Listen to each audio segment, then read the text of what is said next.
سلام تقاتلتنا إذا channel كما يتخونو تبوك تكونو ناي وترو تمنيتنا يو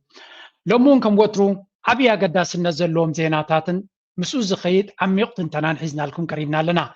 نايلو مارستي بعلم درجة جميرنا كم وترو عب زوبانا بفلاي بوغن إثيوبيا أقداس تحستو كلو نايو إذا قداي زدما مزه جهلو زولو كنتاتن نزغت النابيقو تسكخيد كم زخيلن ጽቡቕ ዝኾነ መብርሂ ከምኡ ድማ ዕምቆ ዘለዎ መረዳእታን ክህልወና ክሕግዘና እዩ ስለዚ ክሳብ መወዳእታ ምሳይ ምክትታል ከድልየኩም እዩ መንግስቲ ኢትዮጵያ ወይ እውን መንግስቲ ኣቢ ስርዓት ናይ ኣቢ ዝኽተሎ ዘሎን ዘጋጥሞ ዘሎ ብድሆን ካብ ኢትዮጵያውያን ክንርኢና ጆሃር መሓመድ ሓደ ኤክስፕሎሲቭ ዝኾነ ኢንተርቪው ገይሩሎ እቲ ሕቶ ግን ነዚ ክብል ካልኩሌትድ ዝኾነ ምንቅስቃስ እዩ እንታይ ስለ ዝሓሰበ እዩ እንታይ ድርኺ ስለ ዘሎ ወይ እውን من يدرخو كله يدرخو ويون من يصلو كله كم زغل ابي كويني خزغبر زلو نزي كنرينا بخال من قدد ما تمساسالي مدقعت نرلنا ابي احمد زغنع كل زي مزي ناب ايرترا غص زغبر زلو كل واحدنا كري خلنا نابي غص كوس دخل كنري كنفتنينا انصار بريزنت سياس زغنع فولو يزخونه مدقعت ونجميرو مالو نسون كرينا انتاي كبصحو سلازدليو نزون كريا كنفتنينا سلازي عمقو زلو حبريتا كنرينا لايف جبرو سبورت جبرو كتاب موضع تمساي صنعو مجمريا ግን ኢትዮጵያ የባህር በር ለማግኘት የምትሄድበት ርቀትን የሚቃወሙ ጸረ ኢትዮጵያ አቋም ያላቸው አካላት ናቸው ሲሉ ኡስታዝ ጀማል በሽር ተናገሩ። በኢትዮጵያ ጥቅሞች ዙሪያም በአረብኛ ቋንቋ በመታገል የሚታወቀው ጋዜጠኛ ጀማል በሽር ሁሉም ኢትዮጵያዊ የባህር በር ባለቤትነት ላይ መትጋት አስፈላጊ ስለመሆኑ አንስቷል። አንዱ አለመናን ተጨማሪውን ይዟል። ኢትዮጵያ ለሺህ ዓመታት የባህር ስለዚህ እንታይም ዝገብሩ ዘለው ብጉዳይ ኣፍደገ ባሕሪ ዓብይ ፕሮፓጋንዳ እዚ ኣፍደገ ናይ ባሕሪ ዝብልዎ ዘለው ድማ ኣብዚ ዋን እዚ ድሕርቲ ናይ ሶማልያ ጉዳይ ናብ ኤርትራ ዝፀዓቐ እዩ ናብ ኤርትራ ዝፀዓቐ ምዃኑ እዛ ዘረባ እዚኣ ጥራይ ኣይኮነትን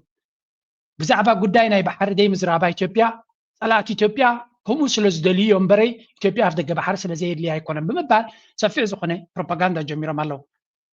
ናብ ኤርትራ ዘቕንዐ ምዃኑ ግን ብምንታይ ትፈልጥ ናብ ፕሬዚደንት ኢሳያስ ዘቕንዐ ጎስጓስ እውን ስለ ዘለዎም ናይ ባህር ናይ ጆሃር መሐመድ ጽንሂላ ከረየኩም እየ ጉዳይ ናቶም ግን ቀደም ኤርትራ ዘሎ ክንርኢ ጉዳይ ናይ ኢትዮጵያ ጽንሂላ ክንርኢና ስምዑ ወመጂ ዝተፈላለዩ ኪላታት ናምፁ ነቲ ጉዳይ ናብ ኤርትራ ከልግቡ እዮም ዝፍትኑ ዘለው ስምዑ ወምቲ ፕሮፓጋንዳ ናቶም ኣብ መወዳእታ ዕላማ ደይመ ደይልካ ነቲ ህዝቢ ዝንቡዕ ሓበሬታ መሃብ እንደ ትውልድ የማይበልጥ ጊዜን ብቻ አሳልፋለች የዓለም የኮሙኒኬሽንም ማዕከል ነው ባህር ስለዚህ አንድ ሀገር የባህር እድል አክሰስ አለው የለውም ኢትዮጵያ ወደብ ማስፈለጉ ነገር ምንም ሳይታለም የተፈታ ምንም ጥያቄ የለውም ወደብ አስፈላጊነት የቆየ ነው ምክንያቱም ኢትዮጵያ የህዝቧ ቁጥር ይጨምራል ምርት በኢትዮጵያ የሚመጣ ቱሪስትም አስፈላጊነት ያሳየነት አቅም ዛሬ ብቻ ሳይሆን ትላንትም የነበረ ነው ብለዋል። በኢትዮጵያ መብት ጉዳዮች በአረብኛ ቋንቋ በመታገል የሚታወቁት ኡስታዝ ጀማል በሽር ሕጂንታይ ንርለና አገለገለ ሰፊሕ ዝኾነ ፕሮፓጋንዳ ገይሮም ከም ዘለውን ኢትዮጵያ ሓንቲ ነገር ትጥቀመሎም ኣብዚ ቪድዮ እዚ ከነምፃልኩም ከለና ንኣብነት ናይ እዚ ሰብ እዚ ብዙሕ ግዜ ብዛዕባ ኣፍደገ ባሕሪ ግብፃውያን ዝብልዎ ካልኦት ዓረብ ዝብልዎ እናምፀ ኣብ ዩቱብ ብዙሕ ዝሰርሕ ሰብ እዩ መንግስቲ ኢትዮጵያ ግን ነቶም ተራ ዩቱበርስ ከምዚ ኣነ ጆርጆ ዝገብሮ ዘለኹ ወይ ካልእ ሶሎ ሚድያ ዝገብሮ ዲ ካልእ ዝገብሮ ንሕና ምስ መንግስቲ ኤርትራ ዘለና ርክብ ቀጥታዊ ርክብ ኣይኮነን ማለት ንሃገርና ስለ ንፈቱ ንገብሮ እምበር መንግስቲ ኤርትራ ኣዚዝና ወይ አሚን ኤቭሪባዲ ኖውስ ዳስ መንግስቲ ኤርትራ ዝኸፍለ ሰብ የለን አሚን ኣነ ዝፈልጦ የለን መንግስቲ ኤርትራ ምናልባት ነር ቲቪ እዩ ክኸፍል ዝኽእል እምበር ወይ እውን ካብ ኤርትራ ዝመፁ እዝን እትን ክብል ኣይክልኒ ዘይፈልጦ ክዛረብ ስለ ዘይክእል ኣብ ደገ ዘሎ ግን መንግስቲ ኤርትራ ዝኸፍሎ ዘሎ ዩቱብ ኣሎ እንተበሉኻ ፅላለ ጥራይ ክብሎ ዝኽእላኒ መንግስቲ ኤርትራ ኣብ ውሽጡ ዘሎ ጉዳያቱ ዝኣክል ባጀት ከማን ብክንደይ ኢካ ንግርካ እናሓወስካዮ ኣይኮነን ዩቱብ ኣብ ደገ ዘሎ ክሕግዝ ኣብ ኢትዮጵያ ግን ከምኡ ይኮነን እቶም ዩቱበራት ኣብዚ ነምፃልኩም ዘለና መንግስቲ ኤርትራ መንግስቲ ኢትዮጵያ ብቐጥታ ዝከታተሎም ሰባት እዮም ሓደ ካብኦም እዚ እዩ ኣብቲ ሃገራዊ ቴሌቭዥን ፀዊዖም ብዛዕባ ኣጀንዳ ናይ ባሕሪ የዘራርቡ ኣለዉ ስለዚ እዚኦም ሰባት እዚኣቶም መንግስቲ ዝደልዮም ዝዛረቡ ክንብለኩም ከለና ዜሮ ካብ ዜሮ ተበጊስና ኣይኮነን ብቐጥታ መንግስቲ ዝከታተሎምን ኣብ ናይ ፓብሊክ ናይቲ ናይ መንግስቲ ቻነላት ወይ ቴሌቭዥናት መደበራት መፅኦም ኮሜንት ዝገብሩ እዮም ስለዚ ምስ መንግስቲ ብቐረባ ዝሰርሑ ምዃኖም ኢና ነግረኩም ዘለና ኣይሆፕ መንግስቲ ኤርትራ ድማ ከምዚ ዓይነት ፕራክቲስስ ክጅምር ምክንያቱ መንግስቲ ብዘይ ህዝቢ ሰብ ትርጉም የብሉን ሚድያ ድማ ገዳስነት ኣለዎ ስለዚ መንግስቲ ኤርትራውን ነቶም ኣብ ደገ ዘለዉ ወላ ንኹላቶም ተደይተባሃለ ነቶም ብቀረባ ምስቲ መንግስቲ ክሰርሑ ዝኽእሉ ኣብ ኤርቲቪ እናመፁ ድምፆም ክብሉ ዝኽእሉ መንገዲ ክገብር ክኽእል ኣሎ I'm not saying that ንበዓል ጆርጆ ክዕድሞም ኣለዎ ገለመለ that's not the point ገለገለ ሰባት ኣብ ደገ ዘለዉ ግን ኣብቲ ኤርቲቪ ኮሜንት ክገብሩሉ ዝኽእሉ ዕድላት ክፍጠረሎም ክኽእል ኣሎ ምክንያቱ ናቶም ፎሎወርስ እውን ነቲ ኤርቲቪ ንኽርእይዎ ኣገዳስነት ክልዎ ስለ ዝኽእል እዚ ካልእ ኣርእስቲ ግን ሕጂ ስምዕዎ እንታይ ይብል እዚ ክሳዕ ክንደይ ብሃይማኖትን ብገለ እናገበሩ ነቲ አጀንዳ ይጉስጉስሉ ከም ዘለዉ ድርድሯም ንግግሯም ሁሉ ከፍ ካሉት በወቅቱ ምናልባትም ቀኝ ግዛት ለማድረግ በተለያዩ አካባቢዎች ላይ ሲሄዱ የነበሩ አካሎች ጋር ነበር የኢትዮጵያ ቁመና በመናይበት ወቅት ለምሳሌ የዳግማዊ ሚኒሊክ የ1902 ስምምነት ስታዩ ከእንግሊዝ ጋር ነው ኢትዮጵያና እንግሊዝ ከዛ ውጪ ያሉ በቁርአን ላይ ለምሳሌ የተጠቀሰ ታሪክ አለ የመን ውስጥ አይሁዶች ክርስቲያን የሆኑትን አስሐብ الأخدود ይላቸዋል ቁርአን ውስጥ የጉርጓዱ ባለቤቶች ማለት ነው በወቅቱ ኢትዮጵያ ከዚህ ተነስታ የመን ውስጥ እነዛን ሰዎች ነፃ ለማውጣት የተንቀሳቀሰች ሀገር ናት الله this is a lie ሐሶት እዚ ኢትዮጵያ ዝበሃል ሀገር ከም ዝበሃል አይነበረን ኢትዮጵያ ዝበሃል ሀገር አይነበረን ኢትዮጵያ ዝበሃል ሀገር 100 ዓመት ገይሩሎ ምስቲ ኤርትራ ዝብል ሽም ዝመፀ ኢትዮጵያ እዩ አቢሲኒያ ዝበሃል ካልእ ኪንግዶም እስክጠቅስ ትኽእል ኢኻ there was no ኢትዮጵያ ኣብ ቁርአን ወላ ኣብ ገለ by the way ኤርትራ ዝብል ሽም እዩ ዘሎ ትዘገርም ኤርትራ ዝብል ሀገር እዩ ዘሎ ኣብ ቅዱስ መጽሓፍ ስለዚ እዚ ዝብልዎ ዘለዉ ክሳዕ ክንደይ ነቲ ሰብ ንምዝንባዕ ዝጥቀምሉ ታክቲክ ምዃኑ እቲ ኢትዮጵያ ሶም ዝብልዎ ዘለዉ እውን እንተኾነ ንኤርትራ ከም ኣካል ናይቲ ጥርንፍቲ ኣካል ግዝኣት ዘይኮነ እቲ ኣክሱማይት ኪንግዶም ዝነበረ ወይ እውን ኣርደል ሓበሽ ገለ ዝብል ጠቕስ እንተሎ ነዚ ናይ ሎሚ ኢትዮጵያ ዝውክል ኣይኮነን ስለዚ ኣገይን ክሳዕ ክንደይ ነቲ ኩነታት ኣጀንዳ ናቶም ይሰርሕሉ ከም ዘለዉ እዚ ግን ተራ ዘረባ ከይመስለኩም ንሶማሊ ክኸውን ይኽእል እዩ ንጅቡቲ ዝብል ሰብ ኣሎ ነው ኣብዚ ስምዑ ካልእ ፋና ብሮድካስቲንግ ዝገበሮ መደብ ራእዮ እዚ የአፄ ኃይለ ሥላሴ ዩኒቨርሲቲ የአሁኑ አዲስ አበባ ዩኒቨርሲቲ የቅድመ ምህንድስና ተማሪ ነበሩ እና በተለምዶ የገና ማዕበል ብለን የምንጠራው የመጀመሪያውን ሴሚስተር መሻገር ያልቻሉ ተማሪዎች ሻንጣቸውን ጠቅልለው የሚሄዱበት ምድብ ውስጥ ነው ያሉ ይሄ የታሪክ አጋጣሚ የሰውየውን መሰረታዊ ስብዕና የሚጠቅስ ነው እንደምታስታውሱት በዛ ጊዜ 1958 ዓመተ ምህረት ነው ጀባ ይሰው በቀድሞ የአፄ ኃይለ ሥላሴ ዩኒቨርሲቲ የአሁኑ አዲስ አበባ ዩኒቨርሲቲ የቅድመ ምህንድስና ተማሪ ነበሩ እና በተለምዶ የገና ማዕበል ብለን የምንጠራው የመጀመሪያውን ሴሚስተር መሻገር ያልቻሉ ተማሪዎች ሻንጣቸውን ጠቅልለው የሚሄዱበት ምድብ ውስጥ ነው ያሉ ይሄ የታሪክ አጋጣሚ ስንታይ ዝብል ዘሎ ብዛዕባ ፕሬዚደንት ኢሳያስ ዝዛረብ ዘሎ ኣብ ታሪክ ተምሃራይ ናይ ዩኒቨርሲቲ ናይ አዲስ አበባ ዩኒቨርሲቲ ከም ዝነበረ ኣብቲ ቀዳማይ ዓመት ዝግበር ፈተና ስለ ዘይተዓወተ ቦርሱ ጠቕሊሉ ክኸይድ ዝተገደደ ሰብ ምዃኑን ኣብቲ ፖለቲካዊ ኣካይዳ ናቱ ዓብ ፅልዋ ዝገበረሉ ክኸውን ከም ዝኽእል እምቡ ገይሩ ናብ ጃብሃ ብምስላፉ ፅላት ናይ ኢትዮጵያ ዝተፈላለየ ፕሮፓጋንዳ እዮም ዝጥቀምሉ ዘለዉ ዋን ቲንግ ማለት እቲ ዘረባ ኣብ ታሪክ እንታይ ኣጋጢሙ ብትኽክል ኣብኡ ስለ ዘይነበርኩ ዝንትን ክብል ኣይክልኒ ባት ዓለምና ዝመርሑ ዘለዉ እውን ኮሌጅ ድሮፕ ኣውት እዮም ስለዚ ትዘገርም መራሒ ናቱ ዶክተር አብይ ኣሕመድ ምዃኑ እኳ እዩ አብይ ኣሕመድ ዶክተር እዩ ኣበይ ተማሂሩ ኮነሬል እዩ at the same time ka doctor like ኣብ ናይ glass house ወይ ኣብ ናይ ጥርሙዝ ገዛ ዝቕመጥ ሰብሲ እምኑ ክድርብ የብሉን ዝበሃል ከም እዩ ብየማን መን ገይረልኩም ኣለዎ ቢል ጌትስን ማርክ ዛከርበርግን ክልቲኦም እንታይ ዘራኽቦም ክልቲኦም ኮሌጅ ድሮፕ ኣውት እዮም ሓደ ፌስቡክ ንክምስርት ኮሌጅ ገዲፉ ካልኣይ ማይክሮሶፍት ዝበሃል ካምፓኒ ክልቲኦም ማይክሮሶፍት 2 ትሪሊዮን ልዕሊ ማርኬት ቫሉዌሽን ዘሎ ክኸውን ከሎ ፌስቡክ ድማ I think ካብቶም ዓበይቲ ካምፓኒታት everybody knows you ስለዚ እዚኦም ክልቲኦም ካብ ኮሌጅ ድሮፕ ኣውት እዮም ብዙሓት እዮም ድማ ኮሌጅ ገዲፎም ዓበይቲ ነገራት ዝገበሩ ስለዚ there's nothing wrong ኮሌጅ ገዲፍካ ምኻድ ንኻልእ ዕላማታት ኣቐዲምካ now I am not saying president ኢሳያስ እንታይ ኣጋጢሙ ኣብ ኮሌጅ I have no idea but ዩዲ ገዲፍዎ ትምህርቲ ስለዘይ ሰለጦ ድዩ ኸይዱ that's another story ምስ ግዜ ክዝረበሉ ይኽእል ኸውን ምናልባት president ኢሳያስ መፅሓፍ ተፅሒፉ then he can explain እቲ ሳቶም ዝመርፅዎ ዘለዎ ኣንግል ግን መራሒኻ አብይ ኣሕመድ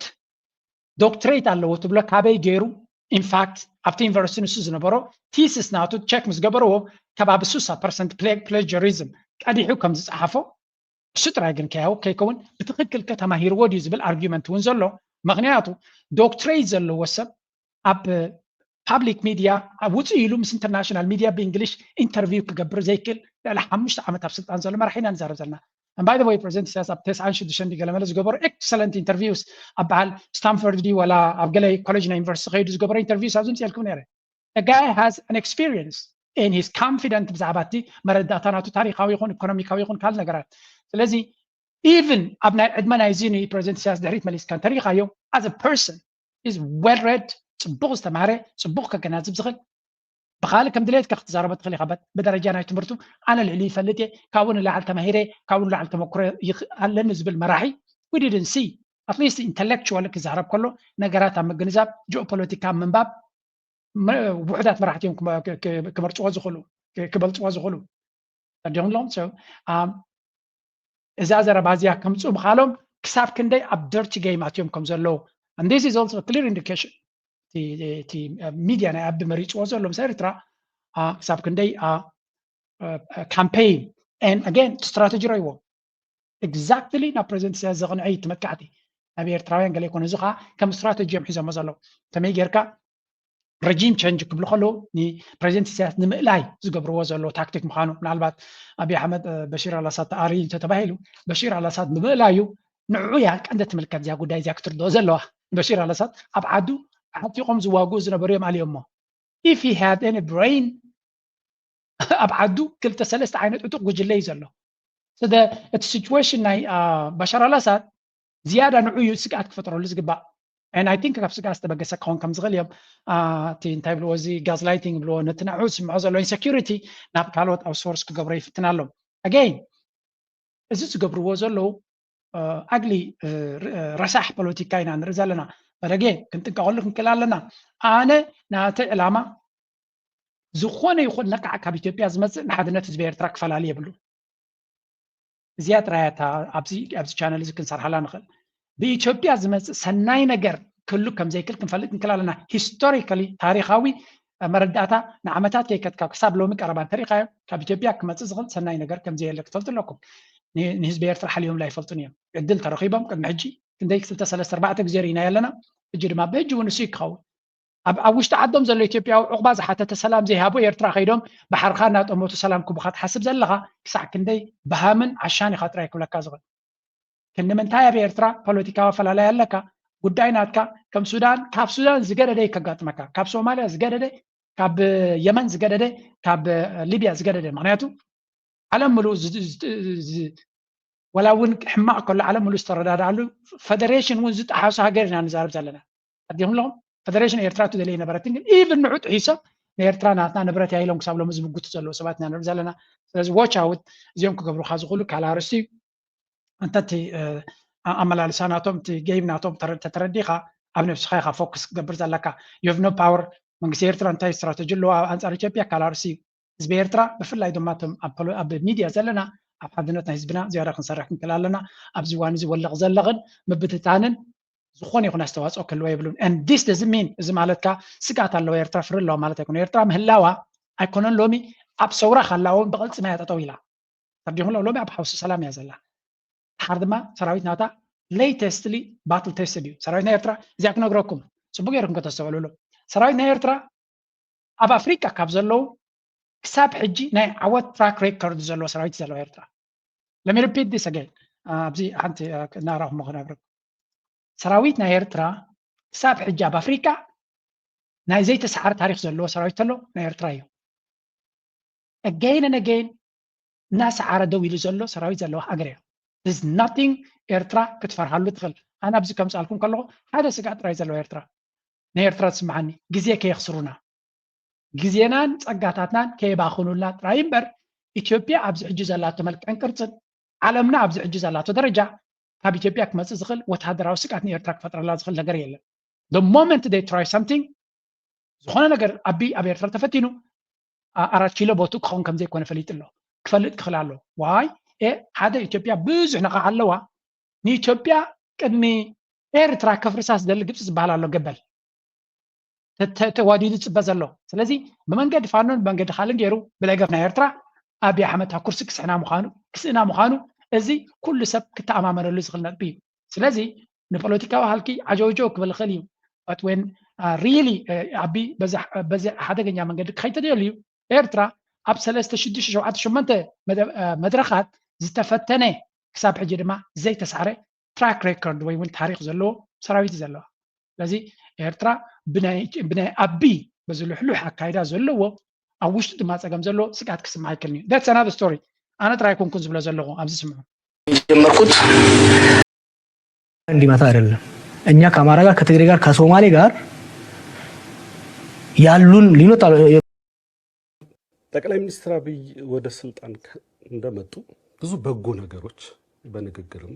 በተግባርም አየን። ከዛ በኋላ ደግሞ በፍጥነት ወደ ግጭት የተገባበት ነው። በትግራይ ክልል ነበር የመጀመሪያው። ከዛ በኋላ አማራም ኦሮሚያም ክልል ግጭቶች ቀጠሉ። ረሃብ አለ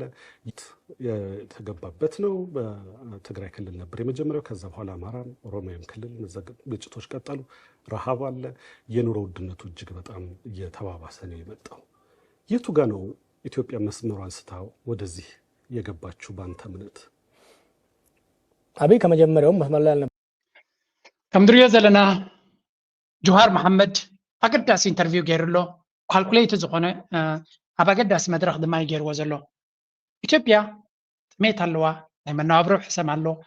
ዕግርግር ኣሎ ኣብ ትግራይ ነይሩ ኣብ ኣምሓራ ኣሎ ኣብ ኦሮሞ ኣሎ ኣበይ ዘሎ ትፀገም ኣብይ ኣሕመድ ኣበይ እዩ ትጌጋ ናት ይብሎ ኣሎ ነበረም ታስታውስ እንደሆነ ገና የኦህዴድ ሳይሆን ያው ድርድር ነበረ። እኛ እንደዳደር ነበረ ከህወሓቶች ጋር ስልጣን እንደሚለቁ ማዕከላዊ ስልጣን እንደሚለቁ ስም ላይ ከደረስን በኋላ ማይሆን የሚለው ሲል የአብይ ስም ሲመጣ አናግሬው ነበረ። ለኔ ግልጽ ነበረ። ኢትዮጵያ ከኢህአዴግ አገዛዝ ከኢህአዴግ አንድ ፓርቲ አገዛዝ ወደ መድረል ፓርቲ ወደ ዲሞክራሲያዊ ስርዓት መሻገር ነበረባት። ከዛ ውጪ ሌላ አማራጭ ወደ ግጭት ማይደርስ ያለው አማራጭ እሱ ብቻ ነበር። ገና ስልጣን ሳይዝ ገና ስሙም ሳይታወቅ ለኔ በጣም ግልጽ ነበረ ከሱ ጋር ከነበረኝ ውይይት ዲሞክራሲያዊ ስርዓት የመገንባት ፍላጎት እንደሌለው አምባገነናዊ ስርዓት ከአንድ ፓርቲ ወደ አንድ ግለሰብ ለማሻገር ሸው እንታይ ትብል ዘሎ ናይ አብይ አሕመድ ካብ መጀመሪኡ ንዓይ ግልጽ ነይሩ ይብላሎ ሰብ እዚ ካብ ዝረኽቦ ኣንሕና እሱ ብስልጣን ከይመፅእ ከሎ ምስ ህወሓት ካብ ስልጣን ንክእለ ዲስካሽንስ ይግበር ነይሩ እዩ ብርቱዕ ናይ ኦሮሞ ኣብቲ ኣክቲቪዝም ናይ ኦሮሞ ንሂወደግ ወይ እውን ናይ ህወሓት ሓይሊ ካብ ኣዲስ ኣበባ ንክወፅእ ዓብዪ ኣስተዋፅኦ ዝገበረ ሰብ እንተሎ ሰብ እዚ ጆሃር መሓመድ ዝበሃል እዩ ኣክቲቪስት እዩ ነይሩ ሽዑ ኣብ ኣሜሪካ እዩ ነይሩ ብርቱዕ ዝኾነ ድምፅን ነቶም መንስያት ናይ ኦሮሞ ሓፊሎም ነቲ ናይ ህወሓት ስልጣን ልቡ ዘጥፍኡሉን ኣብ መወዳእታ ከም ዝወድቕ ዝገበረን ሓደ እዩ ነይሩ ኣብቲ ውሽጢ ብናይ ኦሮሞ ሽም ንኦሮሞ ክውክል ይኽእል እዩ እናበለ ግን ምስ ህወሓት ምስ ኩላቶም ለመፅመፅ እናበለ ዝኸይድ ዝነበረ ግን ሓደ ሰብ ኣብይ ኣሕመድ እዩ ነታ ኩነታት ድማ ብትክክል እዩ መዝሚዝዋ ኣነ ክረኽቦ ከለኹ እዚ ሰብ እዚ ኢሉ ኣብቲ እዋን እቲ ካብቲ ዝነበርናዮ ሽግር ናብቲ ንሕና ንደልዮ ኩሉ ህዝቢ ዝሳተፈሉ ዲሞክራሲያዊ መንገዲ ክወስደና ዝኽእል ሰብ ከምዘይኮነ ንፁር እዩ ነርና ኢሉ ነቲ ዝነበረና ናይ ሓደ ፓርቲ ዝነበረ ምምሕዳር ክንቅይር እናበልና ንሱ ነቲ ሓንቲ ፓርቲ ኣልዩ ናይ ሓደ ሰብ መንግስቲ ክተክል ምዃኑ ተረዲእኒ ነይሩ ምክንያቱ ካብ መጀመሪኡ ንጉስ ክኸውን ምዃኑ ነጊርዎም ነይሩ ስልጣን ሕዝቢ ሰበለ ጀሚሩ ንጉስ ክኸውን ሕልመይ ኣደይ ተነቢያትለያ እናበለ ኣብ ፓስተራት ተነቢዮም ለይ እናበለ ነጊሩ ነይሩ ስለዚ ሰብ እዚ ዝገደደ ሓደጋ ከም ዝኾነ ተረዲእኒ ነይሩ ኢሉ እቲ ፀገም ዝነበረ ግን ኣብቲ እዋን እቲ ነቲ ኩነታት ክምዝምዞ ከምዘይከኣለን እዩ ዝዛረብ መፅሓፍ እውን ሓቲሙ ኣሎ እቲ ኣገባብ እዚ ኮንቴክስት ክበኩም ኣነ ዝዛረባ ብዙሕ እዩ ዝዛረብ ብዛዕባ እስከ ካልእ ዝተፈላለዩ ነጥብታት እንዲዝጠቅስ ብዛዕባ ምርጫ ክትሳተፍ ትኽእል ዲኻ ዝብል እስከ ኣብዘ ዘረባላቶ ዝም ካል የኦሮሞ ማህበረሰብ ስሜት በመኮርኮር አማራ ላይ ከአማራ ጋር በሚያደርጉት ጦርነት ለመጠቀም የሚያደርጉት ማንዣበብ ስላየው ይሄ መክሸፍ አለበት በሚል ነው ይሄርኩበት ስለዚህ እንታይ ዝብል ኣብዚ እዋን እዚ እታ ዘረባ እውን ብጣዕሚ ፅብቕቲ እያ ኣብዚ እዋን እዚ ምስ ህዝቢ ኣምሓራ ምስ ህዝቢ ትግራይ ኦሮሞ ብሓደ ክሰርሕ እንተዘይክኢሉ ናይ ኣቢ ስርዓት ንኦሮሞ ኣንጻር ኣምሓራ ብምግባር ነቲ ናይ ኦሮሞ ኣሰላልፋ ተጠቂሙ ነቲ ሃገር ኣብ ክትምለሰሉ ዘይትኽእል ፖለቲካዊ ምትፍናን ወይ እውን ዕግርግር ክወስዳ ከም ዝኽእል እዚ ከዓ ንዕድመ ስልጣኑ ንምንዋሕ ዝጥቀመሉ ስለ ዝኾነ ኣነ ከም ተወላዲ ኦሮሞ ናይ ኦሮሞ ድማ ናሽናሊስቲክ ኣተሓሳስባ ዝነበረኒ ኢትዮጵያ ክትቅፅል እንድሕር ኮይና ምስ ኣምሓሩ ክንረዳዳእ ክንክል ኣለና ምስ ህወሓት እውን ክንዘራረብ ክንክል ኣለና ምስቲ ናይ ትግራይ ሓይሊ ማለት እዩ እዚ እንተተኣኪቡ ጥራይ እቲ ሃገር ክትቅፅል ትኽእል እንዴስስ ናይ ኦሮሞ ሓደ ካብቶም መንስያት ልዑል ደገፍ ዝነበሮ ሰብ እዚ ዘለዎ እዩ ስቲል እውን ኣብን ካድረታት ግን ነቲ ደገፍ ካብ ኦሮሞ ዘለዎ ንምጥፋእ ብግብፂ ፋንድድ ዝኾነ እዩ ብገለመለ ዝኾነ እዩ ናበልዮም ሽሙ ዘጸልሙ ዘለው ታርጌት ገይርዎ ዘሎ ግን ኣብ ምዃኑ ዝንገር ሕቶ ብዛዕባ ምርጫ ክትሳተፍ ዲኻ ትብል ዘረባ ስምዖ ሕጂ ቀጣዩ ምርጫ ላይ ትሳተፋለህ? ኢትዮጵያ ውስጥ አሁን ምርጫ ቅንጦት ነው። ጭንቅላት ካለ ነው ጥምጣም የምጠመጥምበት። ጭንቅላቱ ከሌለ ግን ምን ላይ ተመጥመዋለህ? ምርጫ ምን ሊካሄድ የሚችለው መንግስት የሚቆጣጠረው ቦታ ሲኖር ነው። ዛሬ አማራ ውስጥ መንግስት ባህር ዳርና የተወሰኑ ከተሞችን እንጂ በቁጥጥር ስር የለም። ኦሮሚያ ውስጥም ከተወሰኑ ዋና ዋና ከተሞች ውጪ ያለው የአማጽያን መፈንጫ ነው። ኢትዮጵያ ካላት 547 የፓርላማ ኮንስቲትዌንሲ ውስጥ ስንት ቦታ ነው ዛሬ ምርጫ ሊካሄድ የሚችለው? አይ ዶንት ኖ። ምርጫ ውስጥ ቢያንስ በ2/3 በሚሆነው ከ547 በ2/3 ውስጥ ሚኒመም ምርጫ ካልተካሄደ ያ ምርጫ ተቀባይነት አይኖረውም። ስለዚህ አሁን ባለው ተጨባጭ ሁኔታ ስለ ምርጫ ይሄ ማውራት ዋጋ የለውም። መጀመሪያ ሀገራችንን ወደ ሰላም መመለስ አለብን። This is the truth. እዚ ተሐቂ አብይ አሕመድ ምርጫ ክገብር ዲሞክራሲያዊ ሃገር እዩ ገለመለ እናበለ ኣብዚ ዝጭድር ማዓሰብ እዩ ዘሎ። ኣብዚ ዋን እዚ ምርጫ ዝበሃል ትርጉሙን የብሉን ኢሉ ሰብ እኳ ኣብ ርእሱ ቆቢዕ ዝገብር ርእሱ እንተለዎ ጥራይ እዩ። ርእሲ ዘይብልካ ቆቢዕ ተውርደሉ ምክንያት እውን የብልካ። ኣብ ኢትዮጵያ ኣብዚ ዋን እዚ ብፍላይ ድማ ሓንቲ ዘረባ ካብቶም ኢሊት ምሁራት ፕሮፌሰር መሐመድ ሓሰን ዝበላ ሶማላዊ ኢትዮጵያዊ መበቆል ዘሎ ኢትዮጵያዊ ማለት እዩ ዝበሎ ብተደጋጋሚ አብይ አሕመድ ብልጽግና ኣብዚ ዋን እዚ ኣብተን ከተማታት ጥራይ ዘሎ ዘይቆጻጸሮ መሬት ይበዝሕ ካብቲ ንሱ ዝቆጻጸሮ ግደፍ ነቲ ሃገር የመሓድር ኣለኹ ክብል ኢልዎ ተጋሩ ኣይ ሰራዊት ናቱ ሰዲዶም በዓል ጻድቃን ማለት እዩ ኣብ ዶባት ናይ ኤርትራ ሰራዊት ናቱ ኮፍ ኣቢሉ ክከላኸለሉ ጻውዒት ንገብር ኣለና እናበለ ዓጀውጀው ይብል ኣብቲ ትግራይ ኮይኑ በቲ ኮይኑ በቲ እንታይ ዝብል ዘሎ ኣይናይ ባይቶ እዩ ብሕጋዊ መንገዲ ዝተመረፀ ወይ እውን ህዝቢ ዝመረፆ ባይቶ እዩ ዘለካ ቅድሚ 6 ዓመት ድዮም ገለ ናይ ባይቶ ምርጫ ተገይሩ ኸውን ሎሚ እቶም ኣብቲ ባይቶ ፓርላማ ዝበሃሉ ምርጫ ይካየደሎም ድዩ መዓስ ምስ ተመረፁ እዮም ኣብኡ ዘለዉ ምርጫ ከሎ ድዩ ንምዃኑ ኸ ነቲ ሃገር ምሉእ ይቆፃፀራ ድዩ ኣብይ ኣሕመድ ብዛዕባ ምርጫን ብዛዕባ ዲሞክራሲን ክትዛረብ ትኮይንካ ቀዳማይ ክትገብሮ ዝግባእካ ኣብዚ እዋን እዚ ናይቲ ሃገር ሰላምን ርግኣትን ኢኻ ክሰርሕ ዘለካ ኢሉ ቀዳምነት ክወሃበ ዝግባእ ሃገር ሰላምን ርግኣትን ክህልዋ ክኽእል ኣሎ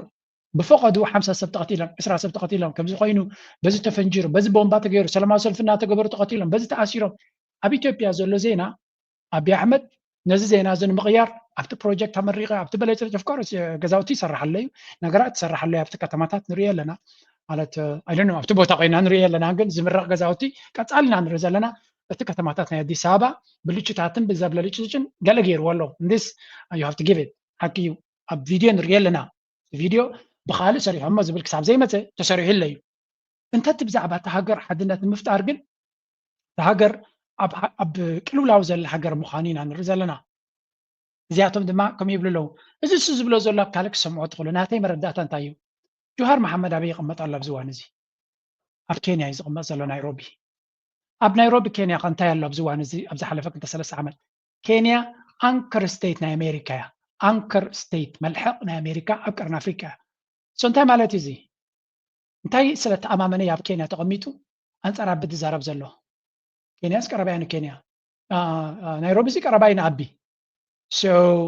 ንስልጣኑ ስጋ ዝፈጥረሉ ተኮይኑ ገለ ነገር ክገብር ከም ዝኽእል ፍሉጥ እዩ ኣቢ ንስልጣኑ ከዓ ብኩሉ ዋጋ ክከላኸለሉ ክእል እዩ the question is ኣሜሪካ ው ስለ ዘለዉ እዩ ካልኣይ ብዙሕ ግዜ እቶም ደገፍቲ ናይ ኣቢ ዝብልዎ ዘለዉ እዩ ብግብፂ ፋንድ ይኸውን እዮም ዝብሉ ግብፂ ከዓ ኣብዚ እዋን እዚ ብቀረባ ምስ ኣሜሪካ ክሰርሕ መደብ ዘለዋን አንጻር ኢትዮጵያ ንዝኸይድ ድማ ክድግፍ ትኽእል ብድሕሪ መጋረጃ ብዝኾነ ይኹን መንገዲ ምስ ኣሜሪካ ድማ ልዑል ሽርክነት ዘለዋ እያ ስቴት ዲፓርትመንት ናይ ኣሜሪካ ንግብፂ ብዙሕ ሓገዛት ይገብር ከም ዘሎን ብሕጂ ድማ ኣብ ዘመነ ዶናልድ ትራምፕ ብዙሕ ሓገዝ ክትረክብ ምዃና ዝንገር ዘሎ እዩ ኣቢ ናብ ብሪክስ ናብ ገለን ዝኸዶ ዘሎ መንገዲ ኢትዮጵያ ናይ ኣሜሪካ መንግስቲ ክፈትዎ ኣይኮነን ዶናልድ ትራምፕ ድማ ኣብ ልዕሊ ብሪክስ ዓብይ ስጋት ከም ዘለዎ ብቃላቱ ብዙሕ ግዜ ገሊፁ ኣሎ ስለዚ ነዚ ድማ ግብፂ እውን ኦፍኮርስ ኣካል ናይ ብሪክስ እያ ግን ኖይዝ ኣይትገብርን እያ ዘላ ህድእ ዝበለይ ናይ ግብፂ we will see a lot of challenge ነቲ ኣቢይ ኣሕመድ ብፍላይ እዚ ሕጂ መፅሓፍ ፅሒፍዋ ዘሎ መብዛሕቲ ግዜ ፖለቲከኛታት ናብ ስልጣን ክጥምቱ ከለዉ ወይ ናብ ፖለቲካ ክጥምቱ ከለዉ ዝገብርዎ መፅሓፍቲ ፅሕፍ ኣብ ሚድያ ድማ ብቐፃሊ ኣክቲቭ ክትከውን ትፍትን እዚ ከዓ ነፍስኻ ናብቲ ፖለቲካል ፕሪፓሬሽን ناتز كمات زخل زخون أنت قاتمو ريدي ناس نات كان مقلا زقبرو بوليتيكا نهاتي سلازي نجوهر محمد أبزو هانزي كالكوليت زخون موفيو قدم أخرار أوروما كم زخون يزن قرنيرو جان ده قبرالو إثيوبيا أو خيني سر زلو مس واحد كن زرارة بلنا مستقارو كن زرارة بلنا مس محرا كن زرارة بلنا مسكالو تزبي إثيوبيا بديمقراطية من قدي exactly نزق على زيت كمال منيو أمريكا رجيم كتغير تدلي أدمى كم زيوم عين الزبلو سباتها تتكلم now you can say whatever you want زدل خايا كتبل تخلي خبز عباد جوهر محمد سب أيجن he really knows أبزو هانزي calculated movie قبر كم زلو أبي أحمد أبسلت أم هلاو لجيتيم السناتو بخالة علامات كما يزلو أبزو هانزي بفلا يدما وشتاو نوسي أبروم أب أمحراز قبر زلو موتن هلكيتن شجرن أكتيفيزم أنصارون بفلا يدما أبزبنا دونالد ترامب منيستر قدات وصايناتو ماركو روبيو زبال مستوم فانو بعد اسكندر نقار ركب زلو مخانو زنقار نسو منيستر قدات وصايا بزخون اللو قزي ما أمير قبس دما بزلا عالم دونالد ترامب ركب كم زلو أبقمتي تيخا نتي رجيم نمغيار بزوحك قبر كم زغل مردعتا لك كافتو كونتات كتن ببوت غل مالتي and that's why activists نا أبي بمولهم أنصار جوهر محمد برتع زخانة وقية ما وجم زلو بكل من قدي حنصاب بس جنزب ركب حنصاب بس جل أنصارو character assassination حيال زخانة يمجرم زلو because they see a big threat جن نعب زيادة بيك تفلتوا تدخلوا أبزياون على كال تنتنازوا الصعوة بأوروما دما انترفيو جيرس لازم بري أبزياس كان نسمع يا حنتي سبت بوجيرو كرد عزخل ብሏል። ለማ በአሁኑ ሰዓት ላይ የት ነው የሚገኙት በሚል ለቀረበ ጥያቄም በአውሮፓ እንደሚገኙና አልፎ አልፎ እንደሚገናኙ ገልጾ በሙሉ ጤንነት ላይ እንዳሉም ተናግረዋል። ጃዋር ከቢቢሲ አፋን ኦሮሞ ሌላው የቀረበለት ጥያቄ ደግሞ የገቢ ምንጭህ ምንድነው የሚለው ይገኝበታል። እሱም የገዢው ፕሬዝዳንት ለነበሩት ለማ መገርሳ በአደባባይ ማስረከቡን ገልጿል። ወደ ሀገር ቤት እንዳልመለስ ለማ መገርሳን ይመለከታል። ጃዋር ሲመልስም የአቶ ለማ ጉዳይ አልጸጸትም በተባለው መጽሐፉ ላይ መካቱን አስረድተዋል። ሲናገርም ምንም እንኳን ኣብትናይ ኦሮሞ ዝገበሮ ኢንተርቪው ድማ ሓደ ገዳሲ ሓበሬታ ሂቡ ይበሃል። ንሱ ድማ ብዛዕባ ለማ መርገሳ ማለት ኣብትናይ ኢሊት ናይ ኦሮሞ ንፕራይም ሚኒስተር ዝበለፀ መራሒ ዝበሃል ዝነበረ እዩ። ናይ ክልል ኦሮሚያ መራሒ ነይሩ። እዚ ድማ ኣቢ ሃንደበት መፅያፍቲ ስልጣን ነዚያታ ስልጣን ትግባእ ነይራ። ኣብቲ መጀመርያ ድማ ኣቢ ንዑ እናሓቆፈ እናሰዓመ ተፈታውነትን ተቀባልነትን በህዝቢ ኦሮሞ ንኽረክብ ምስ ለማ መርገሳ ሕውስውስ ከምቲ ኢሱ ዝብሎ ዝነበረ ኣብ ኤርትራ ኣብ ኦሮሞ ድማ ምንዚ ለማ መርገሳ እናሰዓመ እናሓቆፈ እዩ ዝኸይድ ነይሩ። በተጋይ ባክስታቢንግ ስልጣን አጀንዱ ምስሐረመ ካራ መእታው በበዓል ለማ መርገሳ በመዓል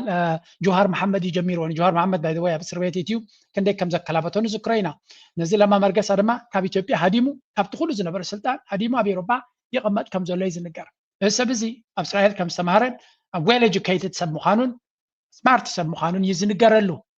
ነዚ ኣብ ፕራይም ሚኒስተር ንኸይከውን ዘትረፈቶ ድማ ሓንቲ ኮንዲሽን ከም ዝኾነት ይዝንገር። ንሳ ድማ ኣብቲ ፕራይም ሚኒስተርነት ዝወዳደር ሰብ ኣብ 30 ሚኒት እዮም ገይሮማ ኣባል ናይ ፓርላማ ክኸውን ኣለዎ። ካብ ፓርላማ ወፃኢ ተኮይኑ ፕራይም ሚኒስተር ክኸውን ኣይክእልን እዩ ዝብል ገለ ሕጊ ኣለዎም ዝብል ሰሚዐ። ምናልባት ጌጋ እንተለና ኣርሙኒ ፕሊስ። እዚ ሰብ እዚ ድማ ሪጅናል ፕሬዚደንት ናይ ሪጅን ናይቲ ዞባ እምበር ናይቲ ክልል ክፍለ ሃገር እምበር ኣባል ናይ ባይቶ ይነበረን በንጻሩ አብይ አሕመድ ኣባል ናይ ፓርላማ ስለዝነበረ ብኸምኡ እዩ በታ ክሪቴሪያ ኣብ ላስት ሚኒት ንለማ መርገሳ ኣልዮም ንኣብይ አሕመድ ዝገበሩሉ ምክንያት ድማ ምስ ህወሓት ለመፅመፅ ዝብል ስለዝነበረ ኣይጠልመናን ኮ ንኸውን ካብ ዝብል ካብ ትኩሉ ዝነበረ ምርጫ ንሱ ይሓይሽ ኸውን ብምባል እዮም ነቲ ኣብይ አሕመድ መሪፆሞ ዝብል ዘረባ እውን ኣሎ። ምናልባት ካብዚ ናተይ ዝፍለ ርእቶ ዘለኩም ድሮፕ ኢት ኢን ኮሜንት ሴክሽን ንካልእ ሰብ ክምህር ስለዝኽእል ኦል ኢን ኦል እንታይ ኢና ንርኢ ዘለና ኣብይ አሕመድ ካብቶም ኤሊት ኦሮሞ እውን ብድሆ ገጢሞ ኣሎ። ኣምሓራ ኮምፕሊት ኣንፃር ጠጠው ኢሎም ከም ዘለው ንርኢ ኣለና። ተጋሩ ኣብ ንሓትሕዶም ኣብ ዝበሃልዕሉ ዘለው ኣለው ናበይ ገፆም ኔክስት ሙቭ ናቶም እንታይ ክኸውን ከም ዝኽእል ኣብ ዝበሃለሉ ዘሎ ብኦሮሞ ድማ ከምዚ ዓይነት ብፍላይ ብመንእሰያት በቶም ቄሮ ዝበሃሉ ተቐባልነት ዘለዎ ሰብ ምዃኑን ናይ ጉዳይ ናይ ኦሮሞ ድማ ዝተሰላም እናገበርካ ምስቶም ሸኔ ዝግበር ዘሎ ገለመለ ብዙሕ ኣብይ አሕመድ ንዑ ንምሽፋን ብዙሕ ነገር ይገብር ከም ዘሎ ንርኢ ኣለና። ግን ብዛዕባ እውን ሓንቲ ዘረባ ነይራ ኣብዚ እስከ በጣም አደገኛ ሁኔታ ውስጥ ነው የገቡት እነኚህ ልጆች። ቶታል ኢግኖራንስ እና አሮጋንስ የበልጽግና ሰዎች አብይና በአካባቢ ያሉ ሰዎች ቶታል ኢግኖራንስ እና አሮጋንስ ይሄን የማይባል ጥጋብ ውስጥ ገብተዋል። ጥጋብ ደግሞ ጆሮአቸውንም አይምሯቸውንም ዳፍኖታል። ይሄ ለነሱም ለሀገርም አደጋ አለው። ስለዚህ ማድረግ ፈልገው ነው ምን ዊኔት ኮንቨርሴሽን ሊኖረን ይገባል። በተለይ ደግሞ ምን እያደረጉ መሰለ እኛንና የትግራይን ሲመቱ የአማራን ፖለቲካ ካምፓኒ ተጠቀሙት። አሁን ደግሞ ከአማራ ጋር ሲጋጩ ኦሮሞ ውስጥ ተወሽቀው በኦሮሞ ፊት ለፊት እየያዙ በኦሮሞነት ስም አማራን ለመምታት ይፈልጋሉ። ይሄ ኢትዮጵያን ለከፍተኛ አደጋ ነው የሚያደርሳት። አስትሩ ብልጽግና ፓርቲ አብይ አሕመድን ካድረታቱን ኢሉ ብምሕር ጽጋብ ብምሕር ሓብቲ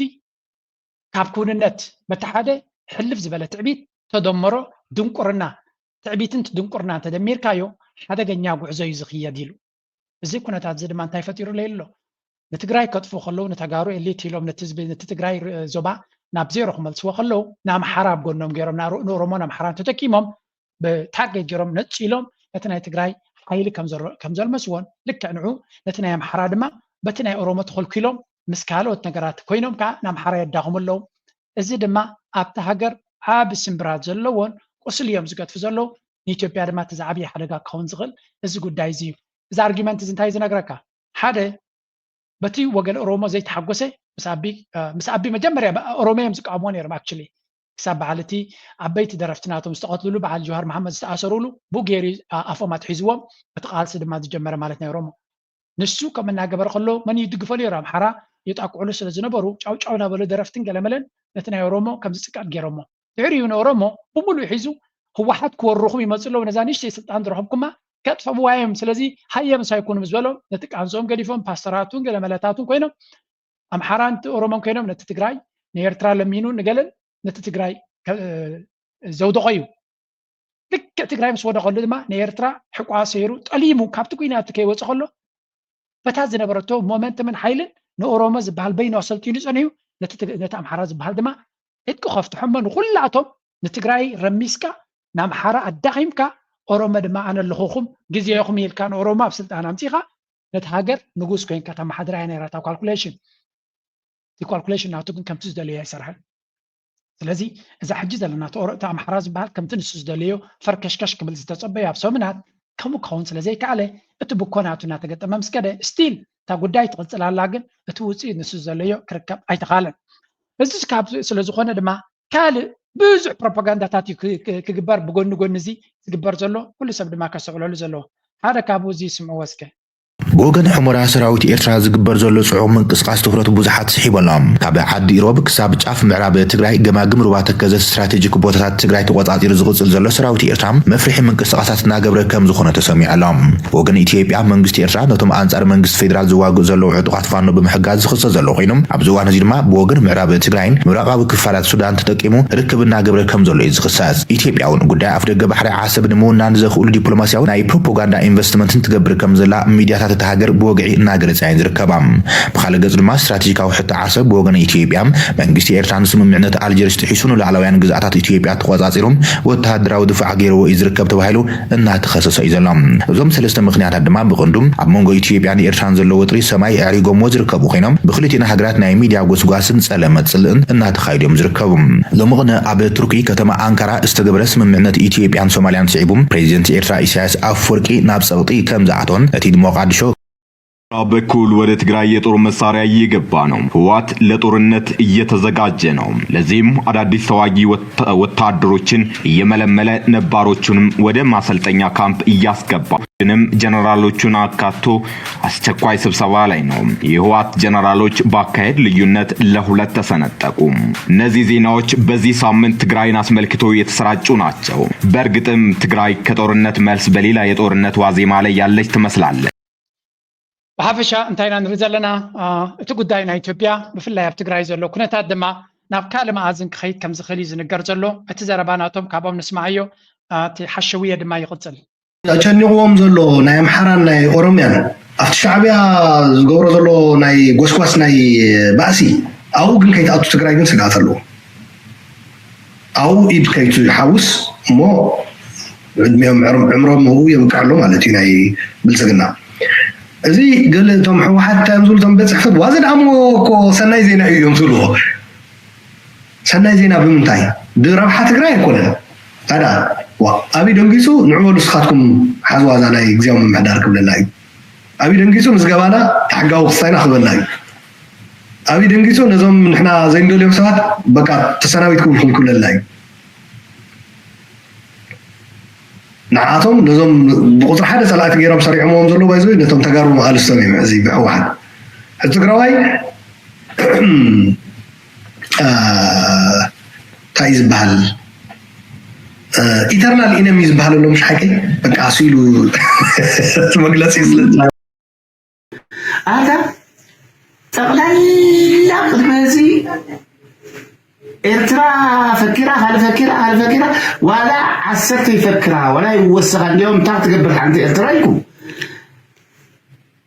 ኩሉ ህዝቢ ከዓ ለኣኻትኩም ኣሚኑ ግዲ ሓየላት እዮም ግዲ ተደራጅዮም እዮም ግዲ ካልእ ነገር ኮይኖም እዩ ተሰሊፉ بقد بعدين رجع عديتنا تدفيرن حوارنا تدفيرن قلعتنا قلعت صوت تدفيرن كاوز خفتها له جزاوت فريسو دكنا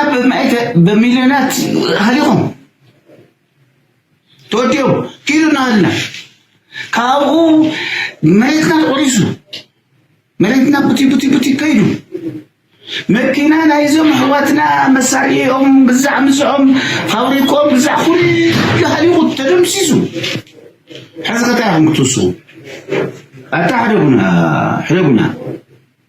تعربنا بيزهاتكم يا أهلنا دقيم يا أهلنا تلنا قد زرو تجمروا والهم دهم لا عندي أتمثل هذا قد كما قست غادقاتي بسم ستان كترغوا يقول لكم كيتامنوا من قست بعد كلتيهم حالتات يوم تقراي زادحن تقراي ناب طبق نجار كوسل زخيل قرو عفافنو تلوه زبحال قلبت زلو حيلي زي ولو مخانو زرقلو درجة عوض حسولو كلتيهم حالتات كاب شوا داينت كرهو شمقلناهم كشمقلو خمس خودي أنا زردا تهزوي أيردو أنبر نحن استخكلين عيلهم زأمنو دنقرناهم زحبوا فطراتهم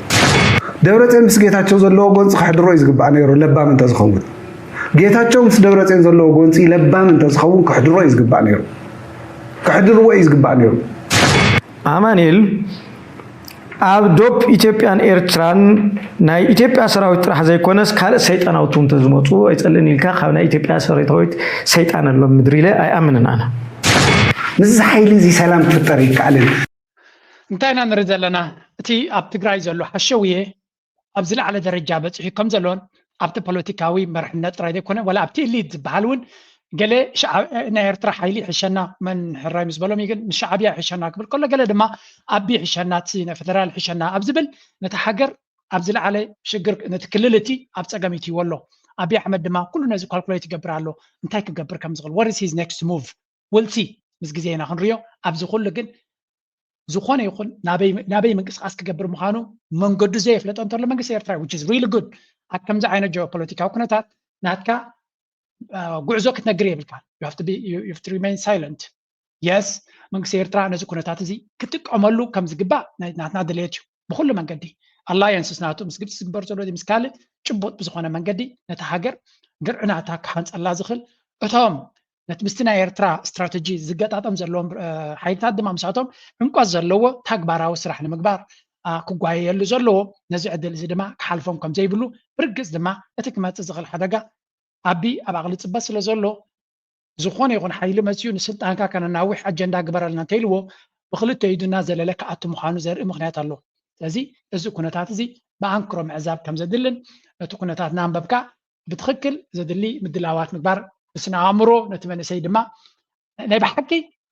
ኣብ ኣገዳሲ መድረኽ ኢና ዘለና ኤርትራ ናብ ፅቡቅ ገዛ ኣፀቢቓ ንክትከደሉ ትኽእል መንገዲ ኣሎ ግን ዕንቅፋት ድማ ንእሽተይ ዕንቅፋት ድማ ይረአ ኣሎ እዚ ዕንቅፋት እዚ ብኸመይ ይስገር ይኸውን ናይ ሆፕ ኣብ ኩናት ናብ ካልእ ናይ በፅሒ ንኸውን እምበረ ወላ እውን ነቲ ኩናት እየ ዝብላነ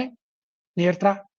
ዝዓበየ ብድሆ ነቲ ኩናት ክጅምር ዝኽእል ንሱ ይብድሆ ዘሎ እዚኣ ጥራይ ክብል ዝኽእል ኣብ ተጀሚርዎ he has a big trouble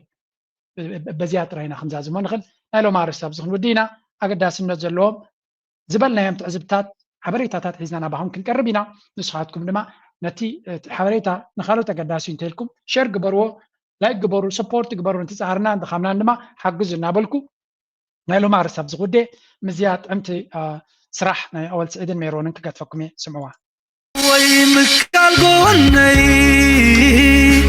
تملس عدقا